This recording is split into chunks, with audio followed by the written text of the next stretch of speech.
Hi everyone, welcome or welcome back to my channel. In this video, I'll be taking a quick look at a budget option for part of a double boiler system for making wax melts. I'm currently making a longer video covering all of the basic equipment, and I'll link it in the description box when it's available.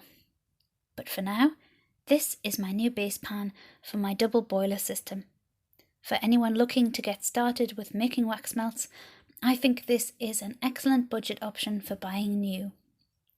If you've been researching ways to melt your wax, there's a lot of talk about Presto pots.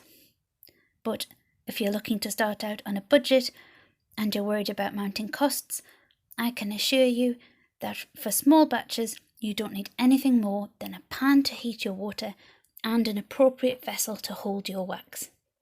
This base pan cost me just £7.99 from Home Bargains. It's a 24cm pot, it's got a good solid base, it's deep enough to fit a couple of inches of water in for the double boiler and wide enough to hold the container I'll be melting my wax in. Presto pots are great for melting larger quantities of wax, but to start out with, this is really all you need to have and all you need to spend. I hope you found this little video helpful. If you did, please leave a thumbs up. I'm making similar content every week, so please do drop by again or subscribe if you want to see more. Thanks for watching. See you next time.